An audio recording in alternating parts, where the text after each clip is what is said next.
চীনা পণ্যের উপর শুল্ক কর আরোপের হুমকি দিয়েছেন মার্কিন প্রেসিডেন্ট ডোনাল্ড ট্রাম্প, যা ফেব্রুয়ারি থেকে কার্যকর করবেন বলেও জানিয়েছেন তিনি। মঙ্গলবার CNN এর প্রকাশিত একটি প্রতিবেদনে এই তথ্য জানা গেছে।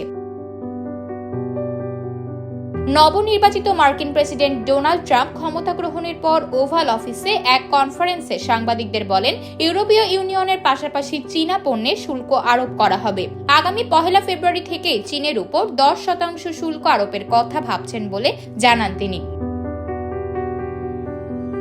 ট্রাম্প সাংবাদিকদের আরও বলেন, চীন যুক্তরাষ্ট্রের দ্বিতীয় বৃহত্তম ব্যবসায়িক পার্টনার। যুক্তরাষ্ট্রের বাজার চীনা পণ্যের ওপর অনেক নির্ভরশীল। চীনা পণ্যের শুল্ক বৃদ্ধির অন্যতম কারণ হিসেবে ট্রাম্পের দাবি, চীন থেকে বিপুল মাদকদ্রব্য মেক্সিকো হয়ে যুক্তরাষ্ট্রে প্রবেশ করে।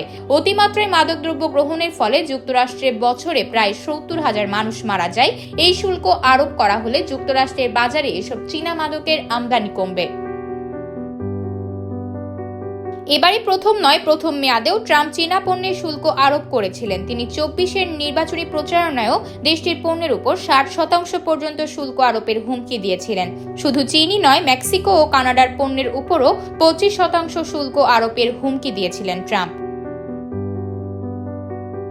মার্কিন যুক্তরাষ্ট্রের ইঙ্গিত করে মঙ্গলবার চীনের ভাইস প্রেসিডেন্ট বলেন, চীন বাণিজ্য উত্তেজনা নিয়ে চিন্তিত নয়। ইতোমধ্যেই আমরা পরিস্থিতি স্বাভাবিক করার সমাধান এবং আমদানি সম্প্রসারণের জন্য বিভিন্ন পদক্ষেপ নিচ্ছি। এদিকে ট্রাম্পের এমন সিদ্ধান্তে যুক্তরাষ্ট্রের অনেকেই সমালোচনা করেন। সমালোচকেরা মনে করেন, ট্রাম্পের এমন হঠকারী সিদ্ধান্তে শুল্কের ভার শেষ পর্যন্ত দেশটির নাগরিকদের বহন করতে হবে।